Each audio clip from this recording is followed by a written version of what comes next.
people trafficking business.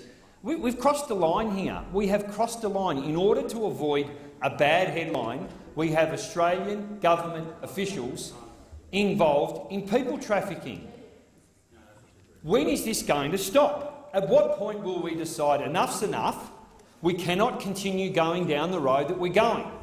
Gag orders to prevent people from speaking out around the conditions in detention, preventing doctors, nurses, teachers from communicating to the Australian community about what's going on in detention centres being done in the name of the Australian community, spying on members of parliament, locking up young kids in detention indefinitely, causing self-harm, denying women about to give birth decent antenatal care.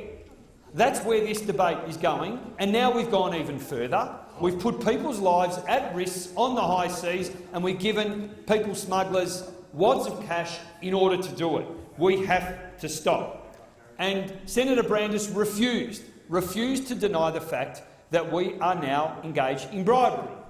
We are paying people large sums of money to avoid a bad headline. That's not the basis of good public policy. It's not. And we're being shown up by our regional neighbours. We have the Indonesian Foreign Minister showing more transparency and accountability than our own government. It's not good enough. Where's this money coming from? From what government department? What program?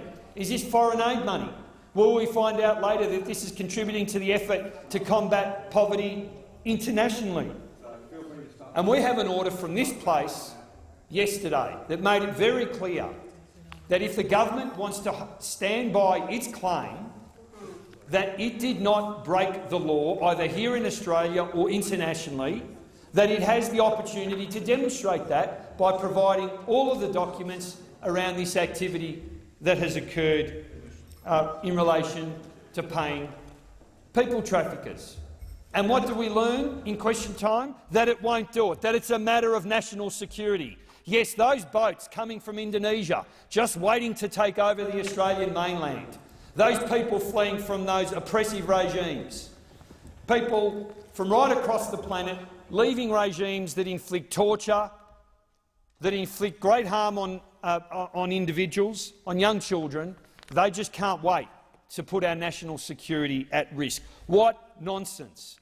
This debate must end here. We must and we need some leadership. We absolutely desperately need some leadership. We need a circuit breaker. We need those good people on all sides of the chamber who understand that what is being done demeans us as a people. We need them to speak up.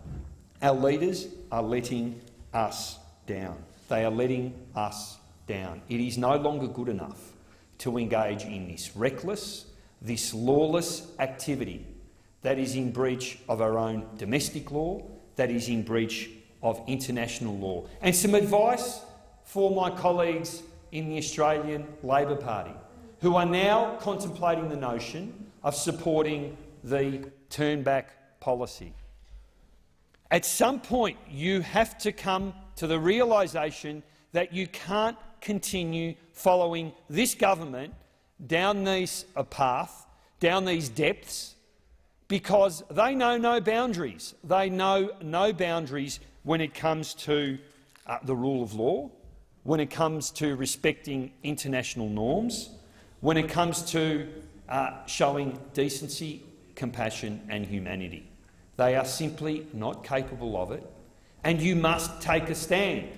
You must join with us in taking a stand to end what has been a demeaning, a destructive and, in many ways, a completely futile